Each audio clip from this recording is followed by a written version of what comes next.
Hello friends, आज मैं आप लोगों को पढ़ाने जा रही हूँ एरिक्सन की psycho social life span development theory, जो कि बहुत इम्पॉर्टेंट है। आप अगर बीएड में हैं तो भी, डीएलएड कर रहे हैं तो भी, या फिर आप सीटेट की तैयारी कर रहे हैं या अदर एग्ज़ाम्स डीएसएसबी के बीएस वगैरह की तैयारी कर रहे हैं, उसमें हर एक एग्ज़ाम में इससे क्वेश्चंस आते ही आते हैं। तो चलिए आज हम आप लोगों को बताऊँगी एरिक्सन साइको सोशल थ्योरी के बारे में, जिसमें 8 स्टेजेस है, जिसको लाइफ क्राइसिस भी कहते हैं कि ये लाइफ क्राइसिस है जिससे हर इंसान, हर बच्चा उससे गुज़रता है। एरिक्सन के stages of psycho social development हैं, ये प्याजे की तरह हैं और सारे स्टेजेस को, ये जो साइको सोशल डेवलपमेंट है इसको ये स्टेजेस में बांटते हैं, डिवाइड करते हैं। हर एज में अपना अलग अलग स्टेज है, जिसमें ये 8 स्टेज दिए हैं। तो उसको आज हम लोग अच्छी तरह से समझेंगे कि ये एरिक्सन की 8 स्टेजेस ऑफ साइकोलॉजी डेवलपमेंट क्या है, इसमें क्या होता है, कैसे होते हैं, बच्चे कैसे ये करते हैं। तो इसका स्टेज फर्स्ट है basic trust versus basic mistrust. इसका जो अप्रॉक्सीमेट एज होता है ये बर्थ से लेकर 12 to 18 मंथ्स होता है, इस मतलब पे 0 से लेकर 1.5 साल तक के बच्चे का होता है ये stage basic trust versus basic mistrust. इसमें इन लोग बच्चे का इम्पॉर्टेंट इवेंट होता है feeding.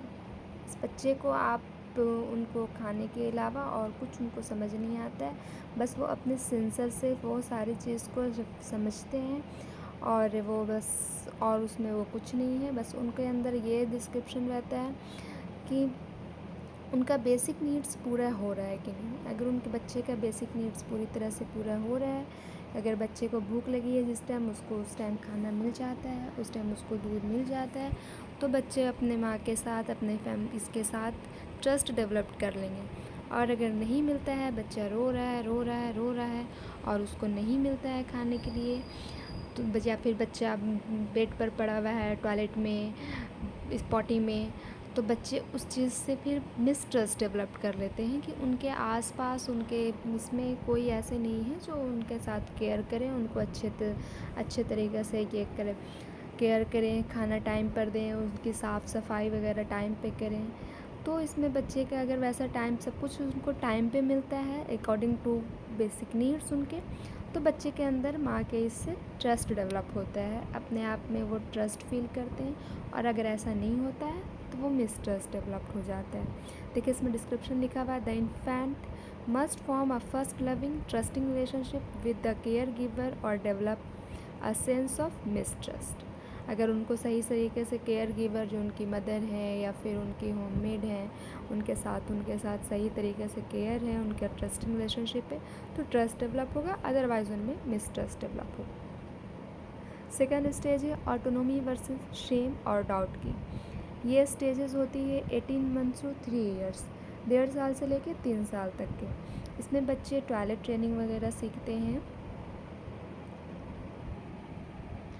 Autonomy versus Shem doubt में क्या होता है कि इसमें इम्पॉर्टेंट इवेंट्स रहता है, बच्चे टॉयलेट ट्रेनिंग वगैरह, ड्रेसिंग वगैरह इसमें करते हैं। बच्चे का की क्वेश्चन रहता है, can I do things by myself और I always rely on others. मतलब कि क्या हम अपने से कुछ कर सकते हैं अपने लिए, या हमेशा हम किसी और पर डिपेंड रहेंगे। इस तरह से उनके अब इसमें सवाल आती है। और इस एज में बच्चे क्या अपने से सब कुछ करना चाहते हैं। आप लोग अगर नोटिस करेंगे, आप लोग के घर में भी बच्चे होंगे छोटे, या फिर आपने पहले कभी देखा होगा, उस टाइम में बच्चे अपने से खाना पसंद करते हैं। अगर वो बैठे हैं, आप उनके मुंह में डाल रहे हैं, तो वो नहीं खाएंगे, वो आपका हाथ पकड़ के ऐसे ये नीचे करेंगे, वो खुद से खाना चाहेंगे। अगर आप बच्चे को उस टाइम खुद से खाने के लिए देते हैं, खुद से काम करने के लिए दे देते हैं, तो बच्चे के अंदर ऑटोनॉमी डेवलप होगी। बच्चे अपने आप में कॉन्फिडेंस फील करेंगे, मोटिवेट करेंगे कि नहीं, मैं भी सही कर सकता हूँ, मैं भी अच्छे से काम कर सकता हूँ, मुझसे भी हो रहा है। और इसी में लोग बच्चे को 4 थप्पड़ अगर लगा देते हैं कि सारा काम खुद से करने के लिए परेशान होता है, या फिर कोई काम वो खुद करता है और गलत हो जाता है तो उस पर एक हाथ लगा देते हैं, तो बच्चे के अंदर शेम डेवलप हो जाती है कि मुझसे नहीं हो रहा है, मैं जो भी कर रहा हूँ वो गलत हो जा रहा है। तो इसमें बच्चे के अंदर शेम डेवलप हो जाएगी और वो बच्चे आगे चलकर भी अपने आप में गिल्ट टाइप का फील करेंगे, उनके अंदर वो मोटिवेशन, वो कॉन्फिडेंस नहीं आ पाता है। इसमें क्या होता है, children need to develop are directed towards the development of physical skills including walking, grasping, controlling the sphincter. The child learns control but may develop shame and doubt if not handle well. अगर वो खुद से अच्छे से नहीं कर पाएंगे तो उनके अंदर शेम और डाउट डेवलप हो जाएगी और वो फिर कॉन्फिडेंस फील नहीं करेंगे। थर्ड स्टेज है इसका, जो कि प्री स्कूल पीरियड होता है बच्चे का, जो 3 से लेके 5 साल, इनिशिएटिव वर्सेस गिल्ट। इसमें बच्चे एक्सप्लोरेशन होता है, उसमें बच्चे प्ले करते हैं, एक्सप्लोर करते हैं खुद को, इंडिपेंडेंस रहने का पसंद करते हैं बच्चे, जो है हम अपने से करेंगे। एम आई गुड और बैड, बच्चे का सवाल रहता है इसमें, क्या मैं अच्छा हूँ या बुरा हूँ, क्या मैं अच्छे से कर रहा हूँ या नहीं कर रहा हूँ, इसमें बच्चे का ये रहता है। इसमें आउटकम निकल के क्या आता है, children need to begin asserting control and power over the environment. Success in this state leads to a sense of purpose. Children who try to exert too much power experience disapproval resulting in the sense of guilt. बच्चे अगर खुद से करना चाह रहे हैं और नहीं हो पा रहा है, खुद को एक्सप्लोर करना चाह रहे हैं, नहीं मुश्किल हो रहा है, उसमें फिर बच्चे गिल्ट फील करेंगे। खुद काम करना चाहते हैं, कुछ अपना अजूबा करना चाह रहे हैं, कुछ अलग से करना चाह रहे हैं, उसमें नहीं हो पा रहा है, इंडिपेंडेंस फील नहीं कर रहे हैं, कॉन्फिडेंस नहीं कर रहे हैं, तो बच्चे को उस टाइम एक्सप्लोर करना चाहिए बच्चे को। जैसे अगर कोई भारी चीज़ है, बच्चे उसको सोच रहे हैं कि हम उठा के लाएंगे, हम ऐसे करेंगे और नहीं हो रहा है, उसमें क्या चाहिए कि उसमें से कोई सामान निकाल के दे दे, बाबू तुम ये लेके चलो, मैं और सारा लेके चलते। तो बच्चे खुशी खुशी घर से आएंगे और कहेंगे क्या मैंने ये सामान उठा के लाया, अपने से लाया, तो वो उसमें कॉन्फिडेंस फील होगा। फोर्थ स्टेज रहता है इसमें स्कूल एज, जो 6 से लेके 11 तक का है। इसको एरिक्सन ने नाम दिया है इंडस्ट्री वर्सेस इन्फीरियरिटी। इसमें क्या होता है,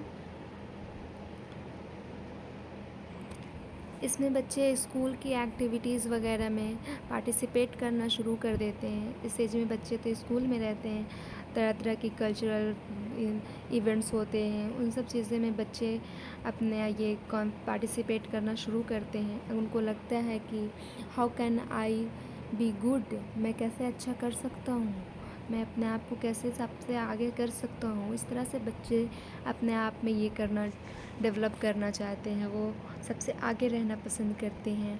फिर the child must deal with demands to learn new skills सीखना चाहते हैं। हर चीज़ में बच्चे सोचते हैं कि ये भी मैं करूँ, ये भी मैं करूँ, और risk a sense of inferiority. और अगर उसको सही तरह से गाइडेंस नहीं मिलती है, जो बच्चा वो काम करना चाहते हैं और नहीं करना हो पा रहा है उनसे, पार्टिसिपेट करना चाहते हैं पर उसमें फेल्योर हो जा रहे हैं, टीचर कहते हैं नहीं तुम इसमें सही नहीं हो, नहीं तुमसे नहीं हो पा रहा है, इस तरह से, तो बच्चे अपने अंदर इन्फीरियरिटी कॉम्प्लेक्स फील करते हैं, मैं फ़ेल हूँ, मैं नहीं कर पा रहा हूँ, मैं इनकॉम्पिटेंस हूँ, इस तरह से। तो इसमें टीचर को इस यहाँ पे बहुत ज़्यादा सपोर्ट होना चाहिए। इस एज में बच्चे को आगे जितना भी हो सकता है, मुश्किल से मुश्किल टाइम में अगर बच्चे उसको नहीं भी कर पा रहे हैं तो थोड़ा सा और टाइम दे के टीचर्स को बच्चे को आगे करना चाहिए, ताकि बच्चे के अंदर इन्फीरियरिटी कॉम्प्लेक्स ना बैठे।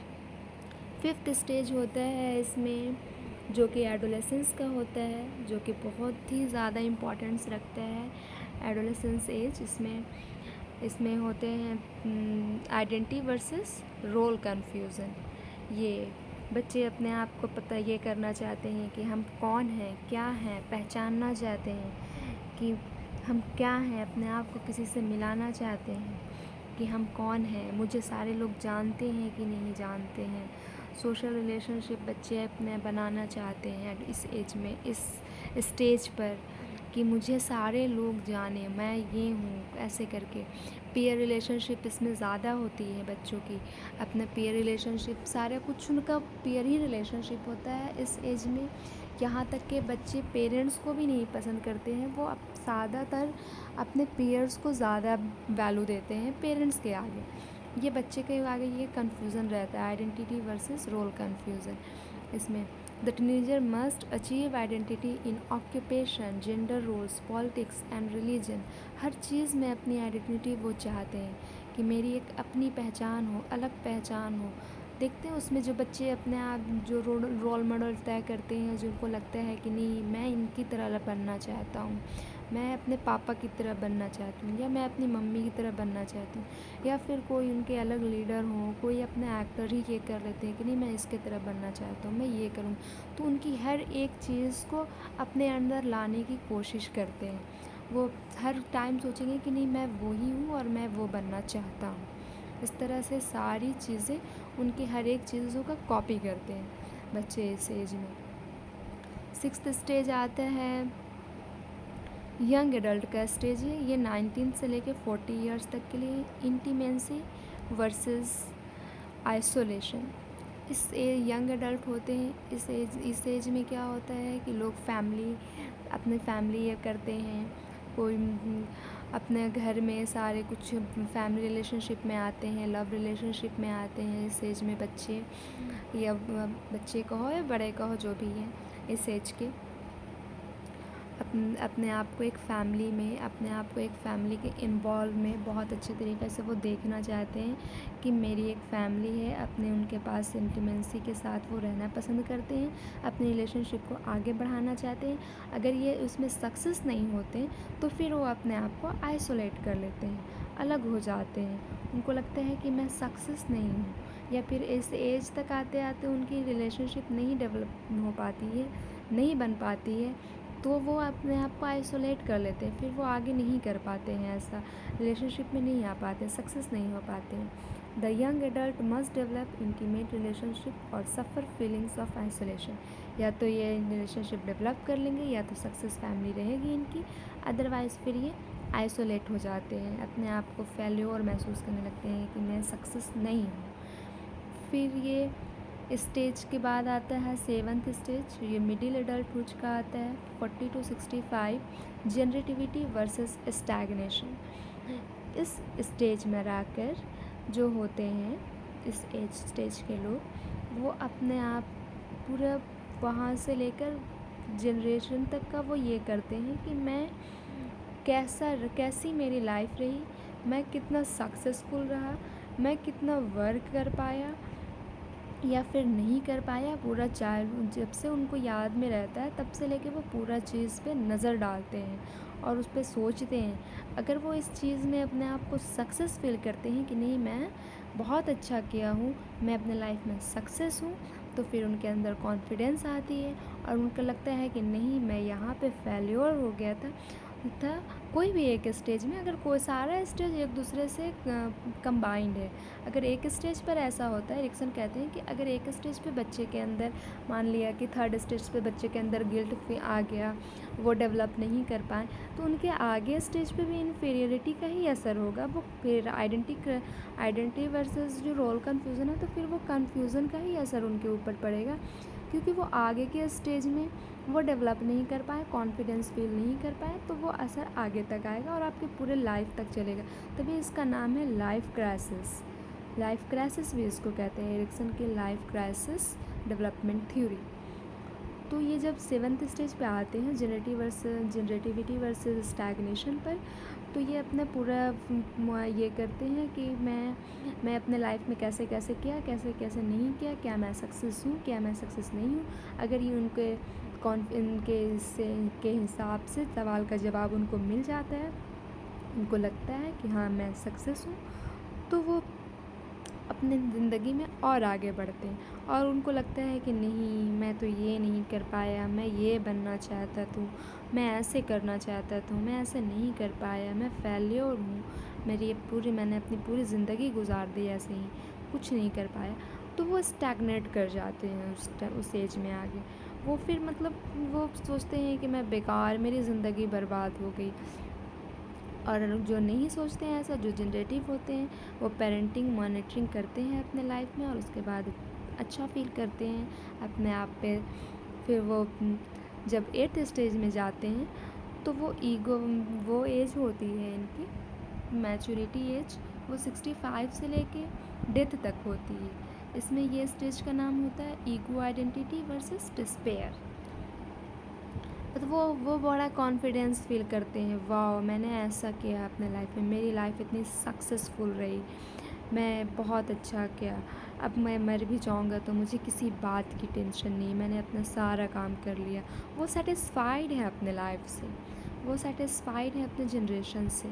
उनका अपना जो फैमिली रिलेशनशिप वगैरह था, उनसे फिर आने वाली जनरेशन जो थी, वो उन सबको लेके बहुत ज़्यादा सेटिस्फाइड है कि नहीं मैं ठीक हूँ, मैंने अपना लाइफ बहुत अच्छे से जिया हूँ, मैंने अब सक्सेसफुल किया, मैं जो चाहा वो हुआ मेरी लाइफ में। तो वो बड़ा अपने आप पे कॉन्फिडेंस करेंगे और बहुत रिलैक्स फील रहेंगे। और जो स्टैग्नेट कर गए थे तो बस वही, मेरी लाइफ तो क्रस्ट हो गई, अब मैं मर ही जाऊँ तो ज़्यादा बेटर है, ऐसे करके। ये लेट एडल्टहुड का है, reflection on and acceptance of one life. देखिए, reflection on and acceptance of one life है ये।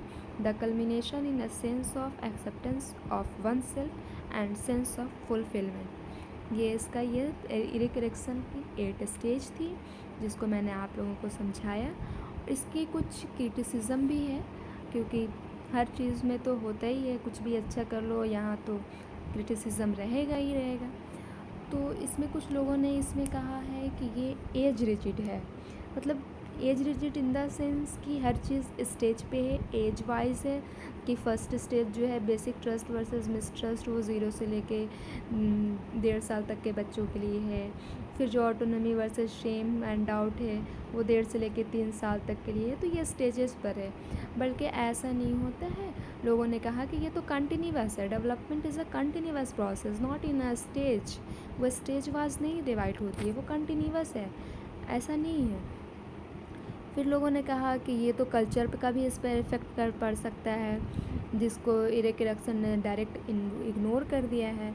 जाहिर सी बात है, अगर किसी का कल्चर ज़्यादा अच्छा है, कोई उस तरह के माहौल में रह रहा है कि अपनी सारा कुछ खुद से करना होता है, या फिर उनका माहौल बड़ा अलग है, मतलब अच्छी फैमिली से बिलोंग करते हैं, अच्छे पैसे वाले हैं, रिच हैं, उनका इन्वायरमेंट अलग है। और जो थोड़ा पुअर वगैरह हैं, जो जिनके पास इतनी फैसिलिटीज़ वगैरह नहीं है, तो फिर उसका भी इफ़ेक्ट पड़ेगा बच्चों पर। ऐसा नहीं है कि सिर्फ अगर वो भी बच्चा 4 साल का है और वो भी 4 साल का है तो दोनों पर एक ही तरह का असर पड़ेगा, ऐसा नहीं होता है। कल्चर का इफ़ेक्ट पड़ता है, लोगों ने ये कहा। और लोगों ने कहा कि स्टेज 5 और स्टेज 6 जो है, दोनों एक ही है। मतलब एडोलेसेंस और में जो आइडेंटिटी वर्सेस रोल कन्फ्यूज़न है और इंटीमेसी वर्सेस आइसोलेशन है, ये साथ में भी हो सकता है, या पहले इंटीमेसी रोल भी आ सकती है, उसके बाद में आइडेंटिटी आ सकती है, या फिर पहले आइडेंटिटी आएगी या इंटीमेसी आएगी, मतलब दोनों इंटरचेंज है, कोई भी पहले आ सकता है। कोई ऐसा नहीं है कि पहले आइडेंटिटी वर्सेस रोल क्राइसिस ही आएगा, उसके बाद इंटीमेसी आएगी। आजकल तो देखते होंगे कि बच्चे 9th-10th के बच्चे हैं, उनके भी गर्लफ्रेंड बॉयफ्रेंड हैं, तो वो इंटीमेसी रोल में पहले आ गए। वो खुद ये नहीं पहचान पाए कि हम कौन हैं, हमको क्या करना है, पर वो रिलेशनशिप में पहले आ गए। तो ये चीज़ होती है, या तो 6 स्टेज पहले आएगा या 5 स्टेज पहले आएगा, तो ये डिफ़ाइन नहीं है कुछ भी। एक बच्चे में, किसी में, कोई बच्चा अपने 5 स्टेज पे आइडेंटिटी अपना ये कर रहा है कि मैं कौन हूँ, क्या हूँ, मैं क्या बनना चाहता हूँ। उसी स्टेज का कोई बच्चा है, वो अपने रिलेशनशिप डेवलप कर रहा है। तो फिर ये इसमें एक क्रिटिसाइज़ है। एक है कारोल गिलिगन, वो कहती हैं कि ये जेंडर बाइस्ड है। इन्होंने किसी भी फीमेल पे ऐसा कुछ नहीं किया, रिसर्च नहीं किया था, ये सिर्फ मेल के साथ किए थे। तो फीमेल का तो सारा कुछ थोड़ा सा अलग होता है, उनके अंदर मैच्योरिटी भी पहले डेवलप होती है, उनका बिहेवियर, उनके सेंस, उनकी आइडेंटिटी वगैरह, उनका इंटीमेसी वगैरह। तो ये जेंडर बाइस्ड है।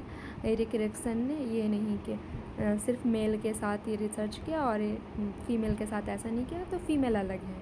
इस तरह से ये 4-5 पॉइंट है क्रिटिसिज्म का, ठीक है। Thank you. आगे फिर हम दूसरी वीडियोस में लेकर आएंगे, आप लोगों को जो पसंद होगा वह कमेंट में कर दीजिएगा, हम उनकी थ्योरी फिर आप लोगों को आगे समझा दें। Thank you.